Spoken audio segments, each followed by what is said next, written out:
I'm about, I'd say 75% done with this portion of the painting. It's taking me a bit longer than I expected. Oh, great. Looking for royalty-free music? Discover Epidemic Sound. Find the perfect track for all your content in minutes with more than 30. Always little accidents in the middle of a filming. And I'm not good at editing things out as of yet. I'll figure this out eventually when I've got probably 100 of these small videos put together. What's interesting is that presently there are not a lot of views of them on the internet, but that may or may not change. I mean, I wonder how many people put up, thousands and thousands of videos, and what is it that you want to watch in a video? What is it that you want to see in a video? And that's kind of, I've got to look into that more about, when I watch a video, what is it that I'm looking to see? Because I know that sometimes it's fascinating to watch somebody paint, but that's not going to teach you how to paint in some respects. And in others it will. You can see, I found, when I was working on Kim Possible, I found that Kim was really, really difficult to draw. And I had one of my friends who was really good at drawing Kim. Rather than looking at the model sheets, I watched him draw Kim Possible. I had him sit down at lunchtime and just draw Kim for me. I said, just draw her. I'm not getting this right. I need to see what shapes that I'm missing because they're not there in the model sheets. And that's the problem. When I was talking about tracing before, and tracing is an art. You have to know what's underlying in what you're tracing in order to get it correct. You can't just trace something and have it come out right. It's like, I'll use photographs as reference. And when you're using photographs, you need to use them just as that reference. You need to, a camera will distort shapes. It won't give the feeling that you may want to project with the character you're drawing. You might want to soften the eyes or soften the expression. I mean, I'm really working on Giovani's expression in this. And I haven't quite gotten it yet. One of the things I'll make sure that I do towards the end, and one of the things I really try to do, and I didn't do with this particular drawing when I first started working on it, is I usually start with the eyes, because if you get the eyes right, if you get the eyes and the expression right, or if you get the eyes and the hands right, or you get the eyes and the paws right, and you get those shapes right, the rest of the image will work for you. And I've found that if you don't take the time to make those things work correctly, the whole painting will lose what you're trying to get across. Hang on here a second. Of course. It's nice to have a little music in the background. That's part of the problem with my videos too, is trying to find some good copyright-free music, just so we have a little bit of something in the background while I'm doing this.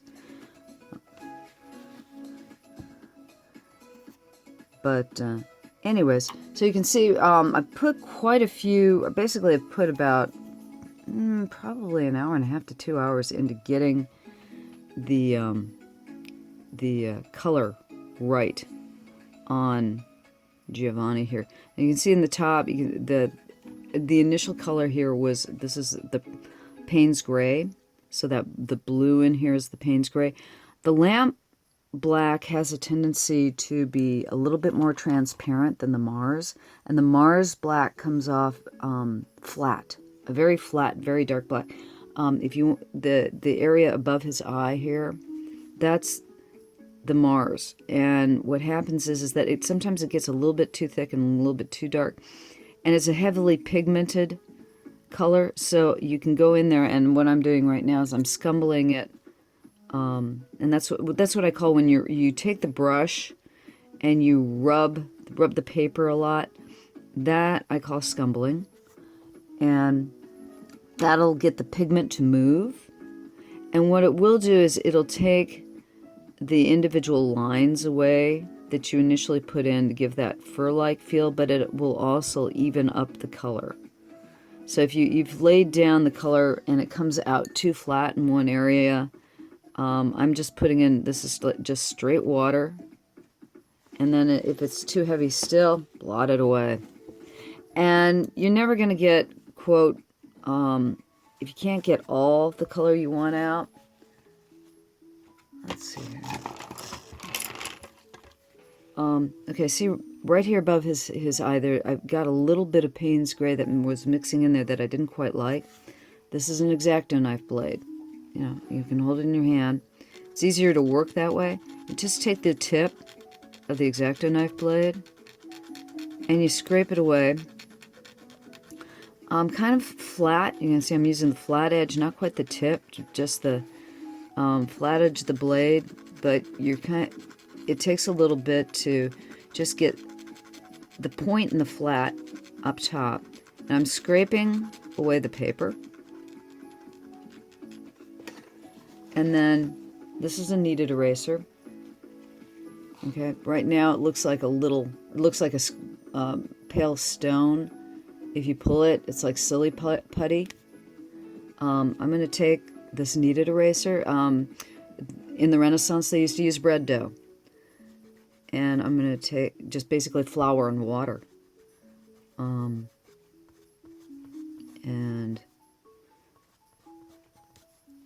you erase away the little shreds of paper, and then you go in there again. And you treat it like you're sanding down sandpaper. If you've ever sanded wood, you're just keeping really fine sanding. And then you go back over that with a kneaded eraser. And let's see here.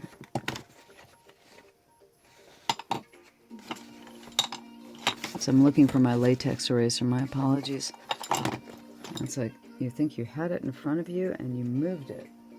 Oh. Usually a latex, I'll go over there one more time with the latex eraser. I'll find it before we do our next portion. But once you go over and pull those the little fine hairs, if you take a loop, a magnifying loop, and looked at it, you'd still be able to see a few of the fine hairs. But honestly, once you erase it back with your kneaded eraser and then go in there with a latex eraser, which will basically pull off all the loose ends and basically take it down to the smooth grain of the paper before there was any mistake. And I define, nobody's going to be going over your painting with a magnifying glass to see, oh yeah, I had a little mistake there and I scraped it out with an X-Acto knife blade. And you can paint over that again. Once you scrape it down and you erase it away, you can paint over the paper again, and you will not have, you might have a little bleeding. Most of the time, I don't have anything that's noticeable enough to even care. But that's how you fix mistakes in watercolor. So the thing is that's another reason why you want to use really good paper. Because if you use a poor quality paper, the grain isn't as fine that you can correct your mistakes. And let's face it, there's no such thing as an artist who doesn't make mistakes. The difference between an artist there's the person who knows how to fix their mistakes. And that is the major difference right there. Do you know how to fix your mistakes so that nobody knows you made a mistake in the first place?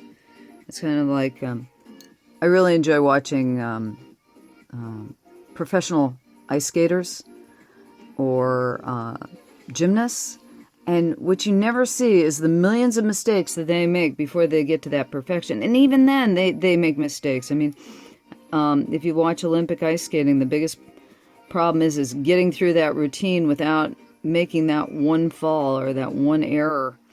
And the thing is what you don't know is how many times that person has had to fall on their butt before they do that perfect routine. And the nice thing with watercolor Watercolors is a million mistakes put together so that it looks like one unified whole. And that's kind of how you get used to the fact that, you know, the watercolor is going to do what it's going to do. It never lays down quite the way you expect it to. And it's just getting used to, you know, hundreds of mistakes put together. So you can tell at this point I'm doing a lot of scumbling.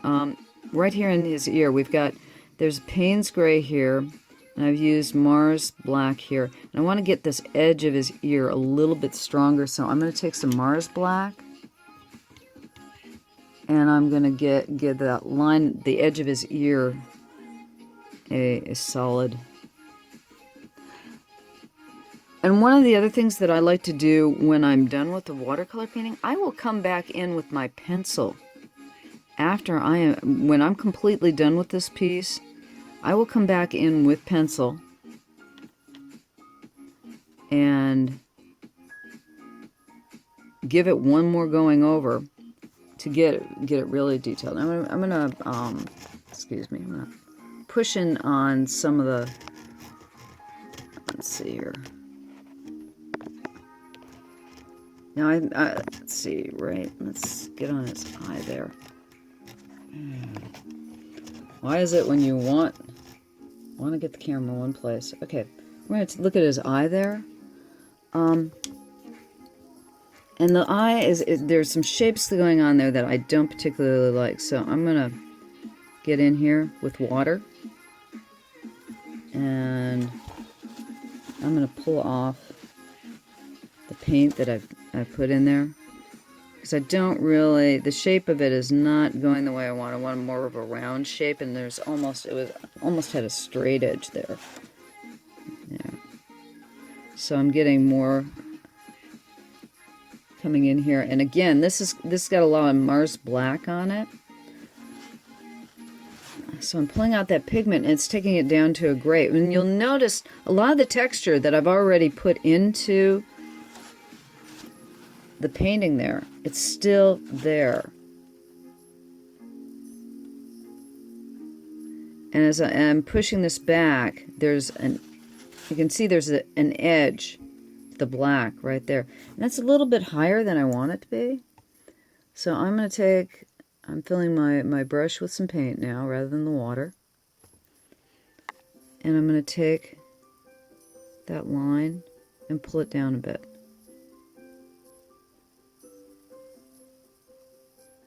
And soften up the edge over to this side.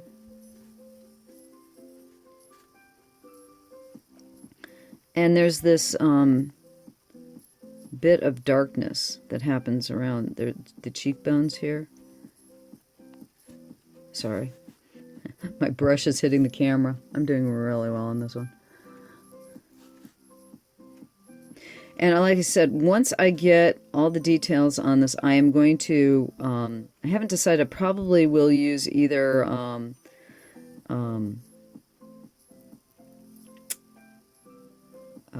some liquid acrylic, or just some straight acrylic paint, either real opaque house paint. I have some white house paint, acrylic house paint, that I use to try to get really, really flat white. And I will come back in with that to get the whiskers on this cat, because he's got some really cool white whiskers that stand out very strongly, that it really makes his personality, are those white whiskers, and I want them to really stand out. So I will come back in with some acrylic house paint to make sure that those white whiskers are really, really white when I get done with that. There we go. And you can see now where in the eye here that I've changed the shape entirely. I got that really round shape. There was more of a it was a funny oblong shape before, and by going in and using the water to pull out the heaviness there, we were able to reshape the eye. Okay, and we're going to stop here and come back with some other things as we go along with the cat.